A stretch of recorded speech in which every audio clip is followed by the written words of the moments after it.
ഇവനാണോ ഞങ്ങളുടെ നടുക്ക് ഇരുന്നോണ്ടിരുന്ന ഞാൻ സൂചിച്ചോണ്ട് ഇരിക്കുമ്പോഴത്തേന് ഈ പറഞ്ഞവൻ ആണോ?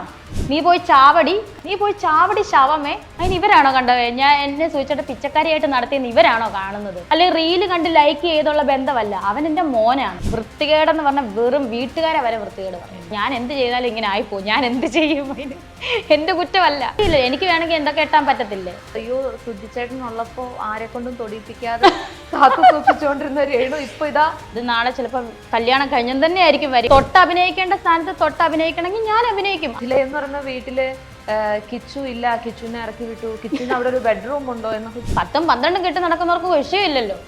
ഇതിപ്പോ ഞാൻ ബിക്കിനി ഷൂട്ട് ചെയ്യുന്ന ആർട്ടിസ്റ്റുകളില്ല. അങ്ങനെ ചെയ്താൽ തന്നെ അതും എൻ്റെ ഇഷ്ടമല്ലേ. സൂചിച്ചാണ്ട് എന്നെ പിച്ചക്കാരിയായിട്ട് ഇന്ന് വരെ നടത്തിയിട്ടുണ്ടോ? എന്നെ പിച്ച തണ്ടിച്ചിട്ടുണ്ടോ? ഞാൻ പറയും. പുള്ളിയുടെ പേരും പറയും, പുള്ളിയുടെ ഫോട്ടോയും ഞാൻ വെക്കും. ചിലപ്പോൾ പുറകെ ഫോട്ടോ വെച്ചിട്ട് ഞാൻ റീലും ചെയ്യും. അത് എൻ്റെ ഇഷ്ടമാണ്. അയ്യോ സൂചിച്ചേട്ടൻ പോയേ കൊണ്ട് തരുമോ ഇവന്മാരാരേലും? സുധിച്ചേട്ടനുള്ള സ്നേഹം പൊട്ടി ഒഴുകും ഓരോരുത്തർക്ക്. സുധിച്ചേട്ടനെ പോലെ ഒരു വലിയൊരു കലാകാരൻ്റെ കൂടെ മുല്ലപ്പൂമ്പൊടി ഏറ്റുകിടക്കും കല്ലിനുമുണ്ട് സൗരഭ്യം എന്നൊക്കെ. ഞാൻ സുധിച്ചേട്ടൻ എൻ്റെ കെട്ടിയവൻ്റെ പേരാണ് ഞാൻ പറയുന്നത്. നാട്ടുകാർ ആരുടെ പേരല്ല പറയുന്നത്. അത് എനിക്ക് ഉപയോഗിക്കാനുള്ള അവകാശമുണ്ട്, അധികാരമുണ്ട്. പുള്ളിയുടെ 2 മക്കളുടെ അമ്മയാണ് ഞാൻ. അങ്ങനെ ഒരു ഓപ്ഷൻ ഉണ്ടെങ്കിൽ ഓക്കെ, ഇവരൊക്കെ പറയണം, ഞാൻ കേൾക്കാം. സുധിച്ചേട്ടനെ തന്നെ കൊണ്ടുതരണം. ഹായ്, ഹലോ, നമസ്കാരം. Welcome to my YouTube channel. ഇന്ന് എൻ്റെ കൂടെയുള്ളത് ഒരുപാട് വിശേഷങ്ങൾ പറയാൻ വേണ്ടിയിട്ട്. ഒരുപാട് നാളായി ഞങ്ങൾ കണ്ടിട്ട്. ഇതാ ഇപ്പോൾ കണ്ടുമുട്ടിയിരിക്കുന്നു രേണു സുധി. ഒരുപാട് തിരക്കുകളുള്ള വ്യക്തിയാണ്, അതുകൊണ്ട് ഡേറ്റ് ഇല്ല അല്ലേ? അതെ, ഡേറ്റ് ഇല്ല. നാടകത്തിന്റെ തിരക്ക്. അതെ, നല്ല രീതിയിൽ. ഇപ്പോ നാടകം തന്നെ ആക്കിയോ ഫുൾ കരിയർ എന്ന് പറയുന്നത്? എങ്ങനെയാ ഇപ്പോ ജീവിതം പോയിക്കൊണ്ടിരിക്കുന്നത്? ആയിട്ട് പോകുന്നു, അല്ലില്ലാതെ പോകുന്നു. നാടകം എനിക്ക് ഭയങ്കര ഇഷ്ടമാണ്. നാടകം കുഞ്ഞിലെ 3ാം ക്ലാസ്സിലൊക്കെ പഠിച്ചപ്പോൾ നാടകത്തിന്റെ അണിയറയിൽ എന്തൊക്കെയാണ് നടക്കുന്നത് നമുക്കറിയില്ലായിരുന്നു. അരങ്ങിൽ നമുക്ക് ഭയങ്കര ഇഷ്ടമാണ്. ലൈവായിട്ട് പെർഫോം ചെയ്യുന്നത്, ലൈറ്റൊക്കെ ഇങ്ങനെ മുഖത്തോട്ടടിക്കുന്നു.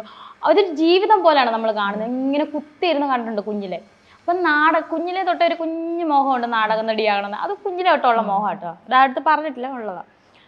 അപ്പം കൊച്ചിൻ സംഘമിത്രയെ പോലെ ഇത്രയും വലിയൊരു സമിതി നമ്മളെ വിളിച്ചപ്പോൾ തന്നെ നമ്മൾ ഹാപ്പിയാണ്. നല്ല രീതിയിൽ പോകുന്നു, നല്ല എൻജോയ് ചെയ്താണ് അഭിനയിക്കുന്നത്. അതെ, അതിന്റെ ഇടയ്ക്ക് ഇൻസ്റ്റയില് റീൽസിനും നല്ല റീച്ച് ഉണ്ട്. തീർച്ചയായിട്ടും മീഡിയയിൽ സജീവമായി നിലനിൽക്കുന്നു. ഇടയ്ക്കിടയ്ക്ക് കൊച്ചു കൊച്ചു വിവാദങ്ങളും രേണു ചേച്ചിനെ തേടി. കൊച്ചോ വലിയ ഞാനാകെ കൊച്ചാണ്, പക്ഷെ എനിക്ക് കിട്ടുന്ന വിവാദങ്ങൾ വളരെ വലുതാണ്. മനസ്സിന് കട്ടി വെച്ചോ? തീർച്ചയായിട്ടും കല്ലാണെന്ന് ഞാൻ പല ഇന്റർവ്യൂസിലും പറയാറുണ്ട്. കല്ലല്ല, കല്ലിനേക്കാളും കൂടുതൽ എന്തെങ്കിലും കട്ടിയാണോ അത്രയും കട്ടിയായി. എങ്ങനെ ആ ഒരു പോയിന്റിലേക്ക് എത്തിയത്? അതായത് കേട്ടായിരിക്കും കേട്ട് പോയിന്റിലേക്ക് എത്തി. കാരണം ആദ്യമൊന്നും ചേച്ചീനെ ഇപ്പൊ അത്രയും നമ്മള് സെൻസിറ്റീവ് ആയിരുന്നു. അതിനുശേഷം ഇപ്പൊ എനിക്ക് തോന്നുന്നു ഒരുപാട് നെഗറ്റീവ് കമന്റ്സ് വരുന്നുണ്ട്. പക്ഷെ അതിനൊക്കെ വളരെ ബോൾഡായിട്ട് ചേച്ചി റിപ്ലൈ കൊടുക്കുന്നുണ്ട്. സമയം കിട്ടുന്നത് എങ്ങനെയാ? നോട്ടിഫിക്കേഷൻ കാണുമ്പോഴത്തേനേ അപ്പൊ എന്നോട് ഒരാൾ പറഞ്ഞു, എൻ്റെ ചേച്ചി മലയാളം ഇത് ടൈപ്പ് ചെയ്യാൻ നോക്കുക. അങ്ങനെ ഞാൻ മലയാളം കാൽക്കുലേറ്റർ വരെ എടുത്തു വെച്ചിട്ടുണ്ട് റിപ്ലൈ കൊടുക്കാൻ വേണ്ടിയിട്ട്. വെറുതെ അങ്ങ് തോന്നുമ്പോൾ അങ്ങ് റിപ്ലൈ കൊടുക്കുന്നതാണ്. പിന്നെ നമുക്ക് നെഗറ്റീവ് കമന്റ്സ് കുഴപ്പമില്ല, പക്ഷെ ഈ പച്ചയ്ക്ക് തെറിയൊക്കെ വിളിക്കുവേ, അതൊക്കെ ഭയങ്കര മോശമല്ലേ. ഫേക്ക് ഐ ഡി എന്നാണ് കൂടുതലും, അല്ലാതെ വേറെ നമ്മൾ അതിന് തിരിച്ച് നമുക്ക് തെറി പറയാൻ അറിയാഞ്ഞിട്ടല്ല, എല്ലാവർക്കും അറിയാൻ തെറി. പക്ഷെ നമ്മളത് പറയത്തില്ല, കാരണം നമ്മുടെ കൾച്ചർ അതിന് അനുവദിക്കത്തില്ല. പക്ഷെ നമ്മൾ തിരിച്ചു പറയും, തിരിച്ച് നല്ല മറുപടി കൊടുക്കാറുണ്ട്. ഈ റിപ്ലൈ കൊടുക്കുമ്പോ അങ്ങനെ എന്തെങ്കിലും മാറ്റങ്ങളൊക്കെ സംഭവിക്കുന്നുണ്ടോ? അതുകൊണ്ട് ഞാനിപ്പോ നോക്കുന്നില്ല, 2 ദിവസമായിട്ട് നോക്കുന്നില്ല. അതെ, ഇങ്ങനെ കൂടുതൽ ഒരു അറ്റാക്കിലേക്ക് വരുമ്പോൾ സൈബർ സെല്ലിൽ പരാതി കൊടുക്കും. ഇപ്പൊ പല സെലിബ്രിറ്റീസും അത് ഉടനെ ചെയ്യുന്നുണ്ട്. ഞാൻ തിരക്കായതുകൊണ്ടാണ് ഉടനെ ചെയ്യുന്നുണ്ട്. സൈബർ സെല്ലിനും അതുപോലെ നമ്മുടെ പോലീസ് സ്റ്റേഷനിലാണ് ആദ്യം കൊടുക്കുക പറയാം. കാരണം അവര് അന്വേഷിച്ചിട്ട് നമുക്ക് നേരെ സൈബർ സെല്ലിൽ കൊടുക്കും, ഉടനെ തന്നെ പോകുന്നുണ്ട്. അത് ഒരാളെങ്കിലും നമ്മൾ മുന്നോട്ട് ഇവൻ ഇങ്ങനെ ചെയ്തല്ലോ അന്ന്, അതായത് ഒരാളെയെങ്കിലും നമ്മൾ പിടിച്ചാലേ, നമ്മളല്ല പോലീസുകാർ അത് മനസ്സിലാക്കി കൊടുക്കണേ തെറ്റാണ്. ഇത്ര വൃത്തികേടോ ഇത്ര തെറിയോ ഒന്നും ഒരു പെണ്ണിനെ വിളിക്കരുത്, അത് മനസ്സിലാക്കി കൊടുക്കണം. ഉടനെ തന്നെ ഉണ്ട്, അത് പോകുന്നുണ്ട്. സൂക്ഷിച്ചോളുക, എവിടെയായാലും പൊക്കും. നെഗറ്റീവ് അല്ലടാ, തെറി വൃത്തികേടെന്ന് പറഞ്ഞാൽ വെറും വീട്ടുകാരെ വരെ വൃത്തികേട് പറയുന്നു. എൻ്റെ ചേച്ചിയെ വരെ വൃത്തികേട് നല്ല രീതിയിൽ പറയുന്നുണ്ട്. അതെന്തായാലും നാളെ തന്നെ പോകും. അതിനുള്ള ഞങ്ങൾക്കിപ്പോൾ സമയമില്ല, ചേച്ചിക്കും ഡ്യൂട്ടി ആയിരുന്നു, സമയമില്ല. നാളെ തന്നെ ഇതിന് വേണ്ടിയിട്ട് പോകും. ഏതാണ് ബാധിക്കുന്നുണ്ടോ ചേച്ചി? വീട്ടുകാരൊക്കെ പറയുമ്പോൾ അവരെ ഇത് ബാധിക്കുന്നു? അവർ ഫുൾ സപ്പോർട്ടാണ് ഇതിനൊക്കെ. ഇപ്പം ദാസേട്ടനുമായിട്ടുള്ള വീഡിയോയിന് മുന്നേയും അതുപോലെ ഡോക്ടർ മനു ആയിട്ടുള്ള വീഡിയോയ്ക്ക് മുന്നേ എല്ലാം പ്രോജക്റ്റ് വരുമ്പോഴേ എനിക്ക് അറിയിക്കേണ്ട ഇത്രയും പേര്, എനിക്ക് നാട്ടുകാരെ ഒന്നും ബോധിപ്പിക്കേണ്ട കാര്യമില്ല. എൻ്റെ അമ്മ പിന്നെ ഇതൊന്നും സോഷ്യൽ മീഡിയ ആക്റ്റീവ് അല്ല, അമ്മ നോക്കത്ത് പോലില്ല.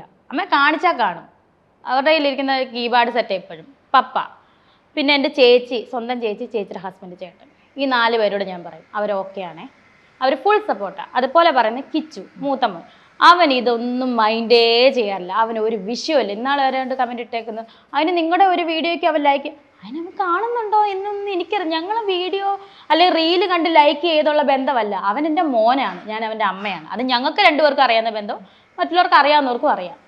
സോ അവൻ ലൈക്ക് ചെയ്യണമെന്നൊന്നും ഞാനൊന്നും അയച്ചു കൊടുക്കാറില്ല അവൻ്റെ അടുത്ത്. പിന്നെ ഇതിന് മുന്നേ ഞാൻ അവൻ്റെ അടുത്ത് പറയടാ ഇങ്ങനെ ഒരു ഷൂട്ട് വരുന്നുണ്ട്, ഞാൻ പോയി ചെയ്യാം, ഓക്കെ, ഇത്രയേ ഉള്ളൂ. അതുപോലെ പിന്നെ എനിക്ക് ബോധിപ്പിക്കേണ്ട ഒരാളും കൂടെ ഉണ്ട്, സുധിച്ചേട്ടൻ്റെ ചേട്ടൻ്റെ വൈഫ്, ഞങ്ങൾ ഏടത്തിയമ്മ, ഏടത്തി എന്നാണ് വിളിക്കുന്നത്. ഏടത്തിൻ്റെ അടുത്ത് കാര്യം പറയാം, ഏടത്തി ഇന്ന പോലെ ഒരു ഷൂട്ട് വരുന്നുണ്ട്, അത് നാളെ ചിലപ്പോൾ കല്യാണം കഴിഞ്ഞെന്ന് തന്നെ ആയിരിക്കും വരിക, നമുക്കറിയില്ലല്ലോ, ഇപ്പം തന്നെ കണ്ടില്ലേ, എനിക്കറിയാം ഏകദേശം. അപ്പം എടുത്ത് ഇതാണ് സംഭവം, ഓക്കെ രേണുവിന് കംഫോർട്ടുള്ള രേണു ചെയ്യുക. ഇത്രയും പേരെ ബോധിപ്പിക്കേണ്ട കാര്യമില്ല, വേറെ ആരെയും എനിക്ക് ബോധിപ്പിക്കേണ്ട. അതെ, ദാസേട്ടന്റെ കൂടെയുള്ള ആ ഒരു റീല് ചാന്ത് കുടഞ്ഞൊരു സൂര്യൻ മാനത്ത്, അതായിരുന്നു കുറച്ച് നാളുകൾക്ക് ശേഷം ഏറ്റവും റീച്ച് വന്ന ഒരു വീഡിയോ എന്ന് പറയുന്നത്. എങ്ങനെയാ ചേച്ചി അതിലേക്ക് വന്നത്? അത് പക്ക പ്രൊഫഷണലായിട്ട് ചെയ്ത ഒരു എന്ത് മനോഹരമാണത്, ആ ഒരു ക്യാമറയും. പക്ഷേ ദിലീപേട്ടൻ, ഞാൻ എല്ലാ പ്രാവശ്യം പറയുന്നത് ദിലീപേട്ടനും ഗോപിക ചേച്ചി അടിപൊളിയാക്കി തീർത്ത രംഗമാണ്. സോ അത് ഞങ്ങളെ കൊണ്ട് പറ്റുന്ന പോലെ ഞങ്ങൾ ചെയ്തിട്ടുണ്ട്. ദാസേട്ടനാണെങ്കിലും നല്ലൊരു ആക്ടറാണ്, ഞാനും എന്നെ കൊണ്ട് പറ്റണ പോലെ ചെയ്തിട്ടുണ്ട്. പക്ഷെ അതൊക്കെ ഒരുപാട് എന്താ പറയുക, വന്നത് ദാസേട്ടനും ഞാനും കൂടെ ഇങ്ങനെ ചർച്ച ചെയ്ത് അവർ അത് പറഞ്ഞിട്ടുണ്ടായിരുന്നു. അപ്പം ഡിബിൻ രമണൻ ക്യാമറ, അതുപോലെ അവരൊരു ടീം വർക്കായിരുന്നു, വളരെ മനോഹരമാക്കി അത് ചെയ്തു. പക്ഷെ ഇത്രയും എന്താ പറയുക എയറിലാകുന്നൊന്നും ഒട്ടും വിചാരിച്ചില്ലേ, ഏകദേശമൊക്കെ ഓക്കെ, പക്ഷെ ഇത്രയ്ക്കും സംഭവം ഇറക്കുമെന്നൊന്നും നമ്മൾ വിചാരിച്ചില്ല. അതിൻ്റെ പേരിൽ ഒരുപാട് ഡയറക്ടേഴ്സൊക്കെ വിളിച്ച് എന്നെ അഭിനന്ദിച്ചു, നന്നായിട്ടുണ്ട് രേണു, എന്തായാലും എക്സ്പേർട്ട് സൂപ്പർ എന്ന് പറഞ്ഞു. വളരെ സന്തോഷം എന്നൊക്കെ പറഞ്ഞു. അതുപോലെ ഫ്രണ്ട്സ്, കുടുംബക്കാർ, അല്ലാത്ത സാധാരണ ആൾക്കാർ സപ്പോർട്ടിങ് ഒരുപാട് വന്നു അതിൻ്റെ പേരിൽ. അതുപോലെ വിമർശനങ്ങളും വന്നിട്ടുണ്ട്. അതെനിക്ക് തോന്നുന്നു 7 മില്യണിൽ കൂടുതൽ വന്നിട്ടുണ്ട്. അതെ അതെ. സോ അതൊരു വൈഡ് റേഞ്ച് ഓഫ് ആളുകളിലേക്ക് അത് എത്തി. ഇപ്പോ സിനിമയിലൊക്കെ അത് കാരണം അവസരങ്ങളൊക്കെ പറഞ്ഞിട്ടുണ്ട്, പ്രോജക്റ്റ് ഒക്കെ വരുന്നുണ്ട് പുതിയ. നിങ്ങൾ രണ്ടുപേരും വെച്ചിട്ടാണോ? അതും വന്നിട്ടുണ്ട്, ഒരു തമിഴ് മൂവിയുടെ. പിന്നെ അതുപോലെ ആൽബങ്ങളൊക്കെ വരുന്നുണ്ട്. ഇങ്ങനെ ഞാൻ ഈ നാടകത്തിന് തിരക്കായോണ്ട് ഒന്നും അങ്ങോട്ട് കമ്മിറ്റ് ആവാൻ പറ്റുന്നില്ല. നാടകമാണോ സിനിമയാണോ കൂടുതൽ? രണ്ടും അഭിനയം തന്നെയാണ്. സോ 2 വന്നാലും ഞാൻ ഓക്കെയാണ്. അതെ, ഇപ്പോ ഈ ചേച്ചി തന്നെ പറഞ്ഞിട്ടുണ്ട്, ഇപ്പൊ ഞാൻ വെറുതെ വീട്ടിലിരുന്ന് കഴിഞ്ഞെങ്കിൽ എനിക്കുള്ള ചെലവിന് ആരും കൊണ്ടുപോയി തരത്തില്ല. അപ്പൊ നിങ്ങൾ വിമർശിക്കുന്നവര് വിമർശിച്ചോളൂ, ഞാനിത് ചെയ്യും, എനിക്ക് എന്റെ ചെലവിന് കണ്ടെത്തിയേ പറ്റുള്ളൂ എന്ന്. അപ്പൊ ഈ വിമർശനങ്ങള്, അതായത് സുധിച്ചേട്ടന്റെ ഭാര്യ എങ്ങനെയൊക്കെ ചെയ്യുന്നു എന്ന് ഇപ്പോഴും പറയുന്ന ആളുകളോട് എന്താ? കച്ചവടമാക്കുന്നു ഇവർ പറയുന്നത്, കച്ചവടമാക്കുന്നു. എനിക്കൊരു യൂട്യൂബ് ചാനൽ പോലും ഇല്ല. ഈ കഴിഞ്ഞ ഇടയ്ക്ക് എല്ലാവരും പറഞ്ഞേ നിനക്ക് യൂട്യൂബ് ചാനൽ ഇല്ലേ? എനിക്കില്ല. പിന്നെ ഞാൻ ഏത് രീതിയിലാണ് കച്ചവടമാക്കുന്നത്? ഇൻസ്റ്റയിൽ എനിക്ക് പൈസ കിട്ടുന്നുണ്ടോ? ഇല്ല. ഫേസ്ബുക്കിൽ കിട്ടുന്നുണ്ടോ? ഇല്ല. പിന്നെ ഏത് രീതിയിലാണ് കച്ചവടമാക്കുന്നത് എനിക്കറിയത്തില്ല. പിന്നെ റീൽ ചെയ്യുന്നത് നമ്മൾ പൈസയ്ക്കാണോ? അല്ല, അത് നമ്മുടെ ടൈം പാസ്. പിന്നെ പ്രൊഫഷണലായിട്ട് അഭിനയിക്കുന്നത്, നാടകമൊക്കെ അഭിനയിക്കുന്നത് നമ്മുടെ വരുമാന മാർഗം തന്നെയാണ്. അതുപോലെ പാഷനുമാണ്. പാഷനില്ലാതെ നമ്മൾ ഒരു കാര്യത്തിൽ നമ്മൾ ചെയ്യില്ലല്ലോ, നമുക്കൊരിഷ്ടം വേണ്ടേ. സോ ഇവരൊക്കെ ഇനി വിമർശിച്ചുകൊണ്ടിരിക്കട്ടെ. ഇനി മുന്നോട്ട് ഇനിയും എയറിലാകാനുള്ളതോ നമുക്കറിയില്ലല്ലോ. എന്ത് പ്രോജക്റ്റ് വന്നാലും എയറിലാകാനുള്ള പ്രോജക്റ്റ് എന്നല്ല ഞാൻ പറഞ്ഞത്. ഞാൻ എന്ത് ചെയ്താലും ഇങ്ങനെ ആയിപ്പോവും, ഞാൻ എന്ത് ചെയ്യും, അതിന് എൻ്റെ കുറ്റമല്ല. സോ എന്ത് പ്രോജക്റ്റ് വന്നാലും എനിക്ക് കംഫോർട്ടാണെങ്കിൽ ഞാൻ ഓക്കെ, ഞാൻ ചെയ്തിരിക്കും. അത് എന്ത് വേഷമാണെങ്കിലും എനിക്ക് കംഫോർട്ടാകണം. സോ ഞാൻ ചെയ്യും. അതെ, തീർച്ചയായും നമ്മുടെ ഒരു ഇഷ്ടം കൊണ്ടാണല്ലോ നമ്മൾ അഭിനയിക്കുന്നത് എന്നൊക്കെ പറയും. പിന്നെ ഒരു കാര്യമുണ്ടടാ, സുധിച്ചേട്ടനെ പോലെ ഒരു വലിയൊരു കലാകാരൻ്റെ കൂടെ മുല്ലപ്പൂമ്പൊടി ഏറ്റുകിടക്കും കല്ലിനുമുണ്ട് സൗരഭ്യം എന്നൊക്കെ കേട്ടിട്ടുണ്ട്. സോ അദ്ദേഹത്തിൻ്റെ കൂടെ ഈ ഒരു 5 വർഷം ചുരുങ്ങി 6 വർഷം ആയിട്ടില്ലായിരുന്നു. അപ്പം അദ്ദേഹത്തിൻ്റെ കൂടെ അദ്ദേഹത്തിൻ്റെ ഓരോ കാര്യങ്ങളും നമ്മൾ കണ്ടും കേട്ടും ഒക്കെ കൂടെ ജീവിച്ചതാണ്. അപ്പം എന്താ പറയുക, അഭിനയത്തെപ്പറ്റി കൂടുതൽ ഞങ്ങൾ ചർച്ച ചെയ്തിട്ടൊന്നും ഇല്ലെങ്കിലും ഓരോ കാര്യങ്ങൾ എനിക്ക് ഷൂട്ടൊക്കെ കഴിഞ്ഞ് വന്ന് പറഞ്ഞു തരുമായിരുന്നു, കേട്ടോ ഇങ്ങനെയാണ് അങ്ങനെയാണെന്നൊക്കെ. അപ്പം അതൊക്കെ കേട്ടും, അതുപോലെ അദ്ദേഹത്തിൻ്റെ അനുഗ്രഹം. ഇപ്പം അദ്ദേഹം എന്തായാലും എനിക്ക്, നമ്മൾ ഹസ്ബൻഡിനെ നമ്മൾ ബഹുമാനിക്കുന്നു. ഇപ്പം അദ്ദേഹം എന്നെ വിട്ട് പിരിഞ്ഞപ്പോൾ നമുക്കൊരു ദൈവതുല്യം എന്ന് പറഞ്ഞാൽ അങ്ങനെ തന്നെയാണ്. കാരണം എൻ്റെ മനസ്സിൽ ഞാൻ സുചേട്ടാ ശരിയാക്കണേ, ഇപ്പം നാടകത്തിന് ഞാൻ സ്റ്റേജിൽ കയറുമ്പോഴും സുചേട്ടാ അങ്ങനെ പറഞ്ഞാണ് ഞാൻ കയറാറ്. അത് എന്തായാലും ഒരു റീലാണ് ചെയ്യുന്നത്, ചേട്ടാ മിന്നിച്ചേക്കണേ ഇങ്ങനെ പറഞ്ഞിട്ടാണ് ഞാൻ കയറുന്നത്. അപ്പം എനിക്കൊരു വിശ്വാസമുണ്ട്, അദ്ദേഹം എൻ്റെ കൂടെയുണ്ട്, അദ്ദേഹത്തിൻ്റെ അനുഗ്രഹം എൻ്റെ കൂടെയുണ്ട്. പിന്നെ ഞാൻ എന്തിനാണ് വേറൊരു ശക്തിയെ ഞാൻ പേടിക്കുന്നില്ല. മനസ്സിലായി? ഈ ശക്തികൾ എന്ന് പറഞ്ഞാൽ ഈ ഭാഗ്യമായിട്ട് ഇവർ ഈ കമൻ്റ് ഇടുന്നതല്ലാതെ, ചിലപ്പോൾ ഈ കമൻ്റ് ഇടുന്നവർ നേരിട്ട് കാണുമ്പോൾ രേണു ചേച്ചിയല്ലേ എന്ന് പറയും. സൂചിയുടെ വൈഫല്ലേ, രേണു ചേച്ചിയല്ലേ എന്ന് ചോദിക്കുന്നവരുണ്ട്. കാരണം നമുക്കറിയുന്നില്ല, ഇവർക്ക് എന്നെ അറിയത്തില്ല. എന്നെ അറിയാവുന്നവർക്ക് എന്നെ നല്ലതായിട്ട് അറിയാം, ഞാൻ എന്താണ് ആരാണെന്ന്. ദാസേട്ടൻ്റെ കൂടെ ഇഴുകി ചേർന്ന് അഭിനയിച്ചു എന്നൊക്കെ പറഞ്ഞുള്ള കമന്റുകളുണ്ടല്ലോ. ഇഴുകി ചേർന്ന് അഭിനയിച്ചതാണ് പ്രശ്നം. അതായത് അയ്യോ സുധിച്ചേട്ടനുള്ളപ്പോ ആരെ കൊണ്ടും തൊടിയിപ്പിക്കാതെ കാത്തു സൂക്ഷിച്ചുകൊണ്ടിരുന്ന രേണു ഇപ്പൊ ഇതാ ദാസേട്ടൻ്റെ കൂടെ അഭിനയിക്കുന്നു എന്നൊക്കെ പറയുന്നു. തൊട്ട് അഭിനയിക്കേണ്ട സ്ഥാനത്ത് തൊട്ട് അഭിനയിക്കണമെങ്കിൽ ഞാൻ അഭിനയിക്കും. അത് എൻ്റെ കംഫോർട്ടാണ്. അത് ഈ നാട്ടുകാരും ആര് പറഞ്ഞിട്ട് ഞാൻ കേൾക്കത്തില്ല. കാരണം ഞാൻ കുറച്ച് പേരുടെ പേര് പറഞ്ഞു. എൻ്റെ അമ്മ, എൻ്റെ അച്ഛൻ, എൻ്റെ ചേച്ചി, ചേട്ടൻ്റെ വൈഫ്, എൻ്റെ മൂത്ത മോൻ, ചേട്ടൻ്റെ വൈഫ്, സൂചാണ്ട ഫാമിലി, അങ്ങനെ ഞാൻ കാണുന്നത്. ഇവരോട് ഇത്രയും പേരോട് ഞാൻ കാര്യം പറഞ്ഞിട്ടാണ് ഞാൻ എന്ത് അഭിനയിക്കുന്നത്. വേറെ ആരും ഞാൻ എന്തിനാ നോക്കുന്നത്? ഇളയ കുഞ്ഞിനെ ഒന്നും അറിയത്തില്ല, 5 വയസ്സേ ഉള്ളൂ. അതിനെ ഇത് കാണിക്കുമ്പോൾ ആ അമ്മയെ പോലെ ഇരിക്കുന്നല്ലോ, മേണുവിനെ പോലെ ഇരിക്കുന്നല്ലോ എന്നേ പറയത്തുള്ളൂ. ഞാൻ ആ മേണുവിനെ പോലെ ഇരിക്കുന്നത്. അപ്പം ദാസേട്ടൻ്റെ ഈ വീഡിയോ ആദ്യം കാണിച്ചപ്പോൾ പുള്ളി പറഞ്ഞു ഇത് മേണുവിൻ്റെ ഷേപ്പാണല്ലോ. ഞാൻ പറഞ്ഞു അതേന്ന് പറഞ്ഞപ്പോൾ ഞാൻ പറഞ്ഞു എടാ മേണുവിനെ പോലെ ഇരിക്കുന്നവരാ മേണു എന്നാണ് വിളിക്കുന്നത്. അപ്പം എന്നോട് പറയാം കള്ളം പറയുക, മേണു ഈ ഡ്രസ്സ് വെളിയിൽ അലക്കിയിട്ട ഞാൻ കണ്ടല്ലോ എന്ന്. അതായത് മണലൊക്കെ മുഴുവൻ മണലായിരുന്നു ദേഹം മുഴുവനും. അപ്പം അത് വീട്ടിൽ അലക്കിയിട്ടത് പുള്ളി കണ്ട്.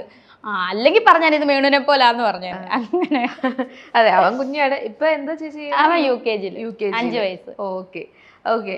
അപ്പോൾ ചിലരുടെ പ്രശ്നം എന്ന് പറയുന്നത് നീ എന്ത് വേണേലും ചെയ്തോ, ആ സുധിച്ചേട്ടൻ്റെ ഫോട്ടോ ഒന്ന് പ്രൊഫൈലിൽ നിന്ന് മാറ്റിയിട്ട് നീ എന്ത് വേണേലും ചെയ്തോ എന്ന് പറയുന്നവരുണ്ട്. മാറ്റാ എന്നാ ഈ പറയുന്നവന്റെ ഫോട്ടോ ഇങ്ങനെ ഞാൻ വെക്കാം. ഇവിടെ ഞാൻ സുധിച്ചേട്ടൻ്റെ വൈഫാണ്. ഇന്നും ഞങ്ങൾ നിയമപരമായിട്ട് കല്യാണം കഴിച്ചവരാണ്. ഞങ്ങൾ മെയ് 7 തീയതി 2017 മെയ് 7 തീയതി ഞങ്ങൾ രണ്ടുപേരും നിയമപരമായിട്ട് കല്യാണം കഴിച്ചവരാണ്. ഞാൻ വേറെ ഒരാളെ കെട്ടിയില്ല. എനിക്ക് വേണമെങ്കിൽ എന്തൊക്കെ കെട്ടാൻ പറ്റത്തില്ലേ, പക്ഷെ ഞാൻ കെട്ടിയിട്ടില്ല. ഞാൻ സുധിച്ചേട്ടൻ്റെ വൈഫാണ്.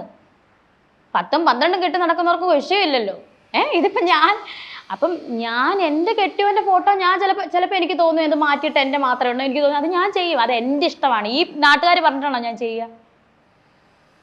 അവരോട് പറയാം അവരുടെ പ്രൊഫൈൽ മാറ്റാൻ, അവർ മാറ്റുമോ? ഇല്ലല്ലോ.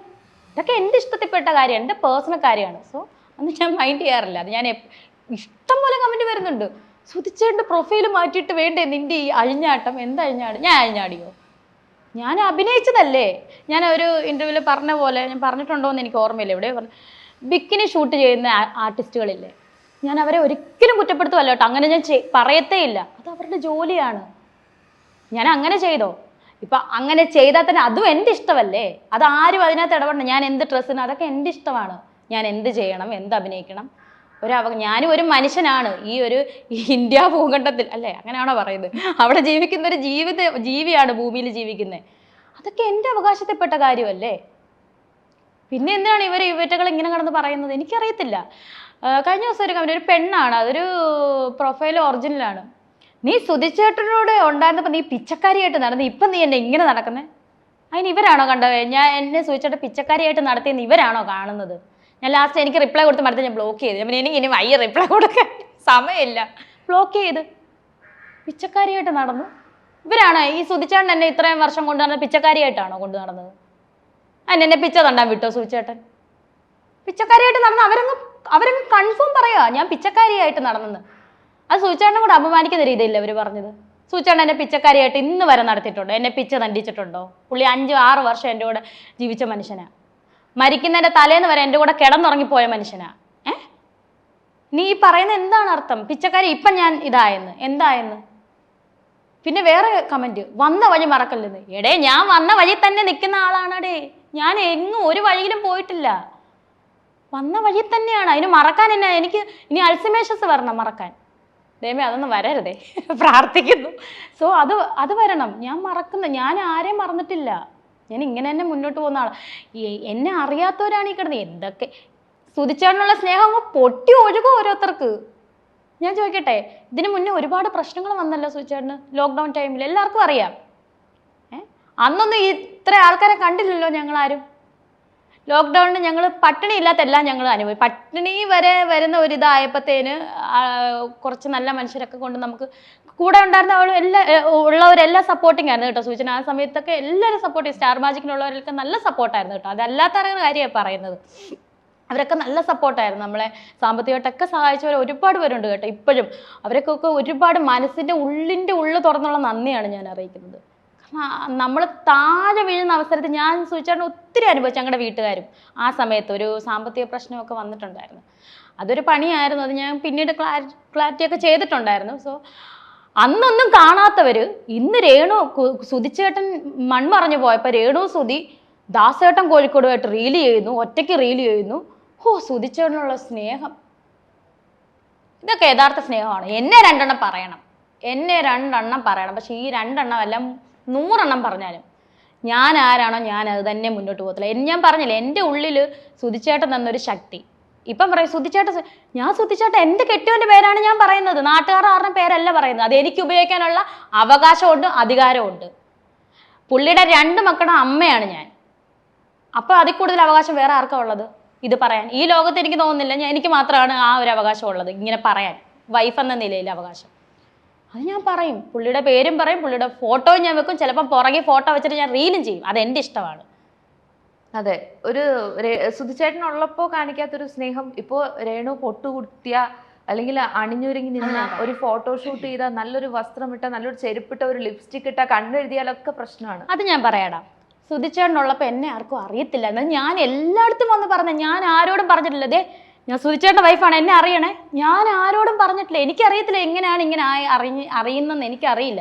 ചിലപ്പോൾ സുധിച്ചേട്ടനുള്ള സ്നേഹം കൊണ്ടായിരിക്കും എല്ലാവരും എന്നെ തിരിച്ചറിയുന്നത്. അല്ല, ഞാൻ ആരുമല്ല, ഞാൻ ഒന്നുമല്ല, നാളെ ഒന്നുമല്ല, ഇന്നും ഒന്നുമല്ല. ഞാൻ എന്താണോ, ഞാൻ ആ പാവം, ആ മനുഷ്യൻ്റെ ആ പാവം എന്ന് പറഞ്ഞാൽ അദ്ദേഹം വെറും പാവമാണ് എൻ്റെ ഹസ്ബൻഡ്. അദ്ദേഹത്തിൻ്റെ പേരിൽ അല്ലെങ്കിൽ അദ്ദേഹത്തിൻ്റെ വൈഫ് എന്നറിയപ്പെടുന്ന ഒരാളാണ് ഞാൻ ഒന്നുമല്ല, ഒന്നും ആയിട്ടുമില്ല. അത് അന്ന് എന്നെ അറിയാതെ ഇവരായിരുന്നോ ഞങ്ങളുടെ നടുക്കിരുന്നത്, ഞങ്ങൾ 2 പേരും ചിരിക്കുന്നുണ്ടോ അല്ലെങ്കിൽ ഹഗ് ചെയ്യുന്നുണ്ടോ എന്നൊക്കെ ഒത്തിരി കമൻറ്റ് വരുന്നു.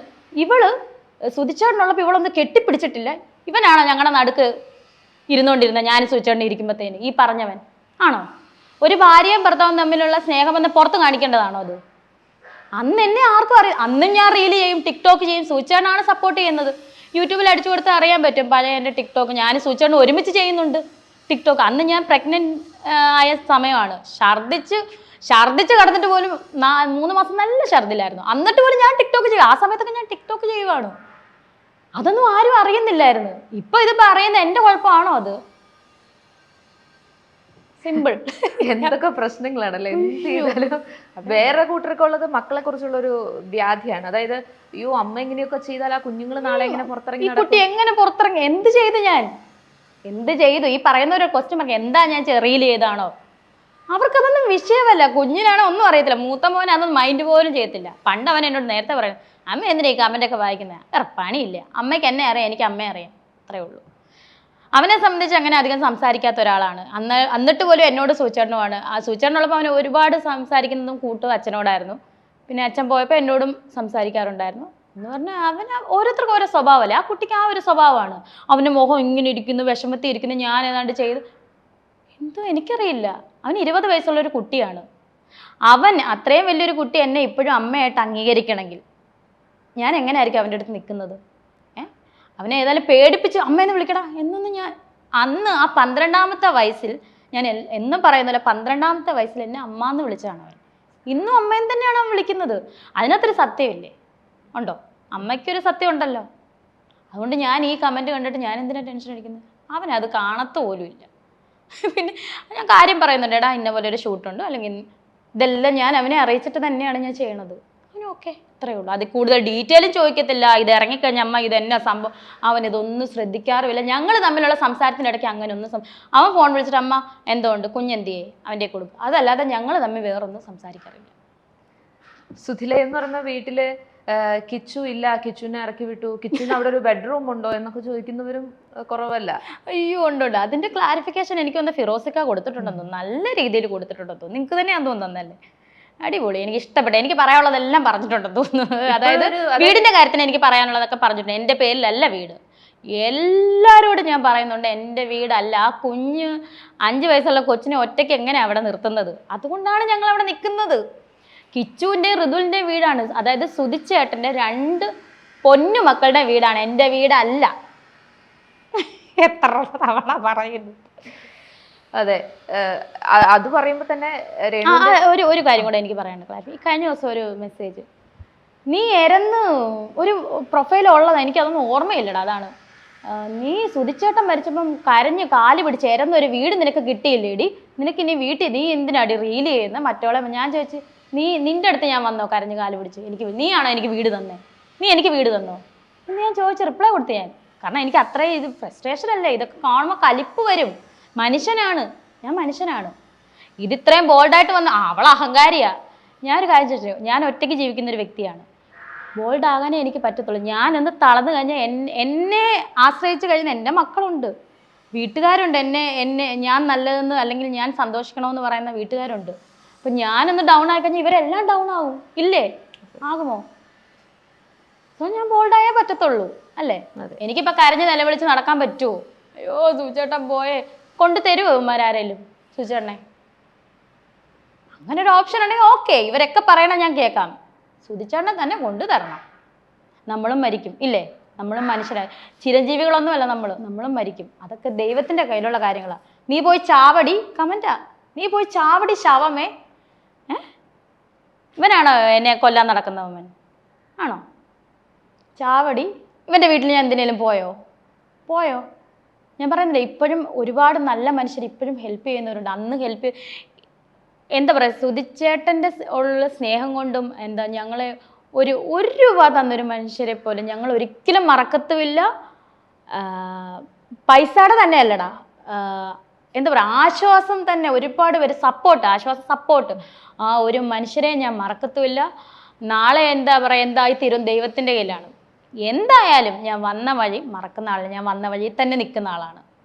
മുന്നോട്ട് എന്താണെന്നറിയാം. എന്തായാലും ഞങ്ങളെ സ്നേഹിച്ച് ഞങ്ങളെ ചേർത്ത് പിടിച്ച് ആരെയും ഞങ്ങൾ മറക്കത്തില്ല. ഞാൻ മറക്കത്തില്ല.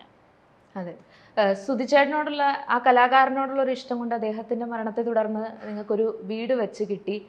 അപ്പോൾ നിങ്ങളുടെ എല്ലാ പ്രശ്നങ്ങളും തീർന്നില്ലേ? പിന്നെ എന്തിനാണ് ഇങ്ങനെ അഭിനയത്തിലേക്ക് പോകുന്നത്? ഇത് മാത്രമേ ഉള്ളൂ പ്രൊഫഷൻ തിരഞ്ഞെടുക്കാനുള്ളത്? വേറെ എത്രയോ പ്രൊഫഷൻസ് ഉണ്ട് എന്ന് പറയുന്നവരോടുള്ള ഒരു മറുപടി എന്താ അങ്ങനെ ചോദിക്കുന്നവരോട്? വീട് വെച്ചിരുന്നിട്ട് കാര്യമുണ്ടോ? കഴിക്കണ്ട്. പിന്നെ കഴിക്കുന്നത് തന്നെയല്ല പറഞ്ഞത്. അത് എൻ്റെ ഇഷ്ടമല്ലേടാ. അഭിനയമാണോ എന്താ ചെയ്യേണ്ടത്? വേറെ വല്ല പണിക്ക് പോയിക്കൂടേടി? അതെൻ്റെ ഇഷ്ടമാണ്. ഞാൻ അങ്ങോട്ട് കയറി ഞാൻ അഭിനയിക്കുവേ, ഓടി വാ അന്നല്ല. സുധിച്ചേട്ടനുള്ള സ്നേഹബന്ധത്തിൽ എന്നോട് ഒരുപാട് പേര് ഇങ്ങോട്ട് ചോദിച്ചു. ഞാൻ ചെയ്തു, ഓക്കെ അത്യാവശ്യം അഭിനയിക്കും കുട്ടി, ചെയ്തോളൂ. നമുക്കുള്ളിലൊരു കഴിവോ അല്ല, ഞാനിപ്പോൾ പറഞ്ഞല്ലോ, സുധിച്ചേട്ടൻ്റെ കൂടെ ജീവിച്ച ഒരു സുധിച്ചേട്ടൻ്റെ അഭിനയമൊക്കെ കണ്ട് നമുക്ക് കുറച്ചൊക്കെ കാര്യങ്ങൾ അറിയാം, പഠിച്ചിട്ടുണ്ട്. അല്ല ഞാൻ അഭിനയത്തിലൊന്നുമല്ല, ഞാൻ തുടങ്ങിയതേ ഉള്ളൂ. ഞാൻ പറയുന്ന പോലെ ശിശുവാണ് അഭിനയത്തിൽ. ഇനി ഒരുപാട് പഠിക്കാനുണ്ട്. അപ്പം നല്ല അവസരങ്ങൾ ഇങ്ങോട്ട് വന്നാൽ നമ്മളത് ചെയ്യും. അത് എൻ്റെ ഇഷ്ടമാണ്. ഈ പറയുന്ന ആരെങ്കിലും ഞാൻ പറയുന്ന ജോലി അവർ ചെയ്യുമോ? അതൊക്കെ പേഴ്സണൽ കാര്യമല്ലേടാ.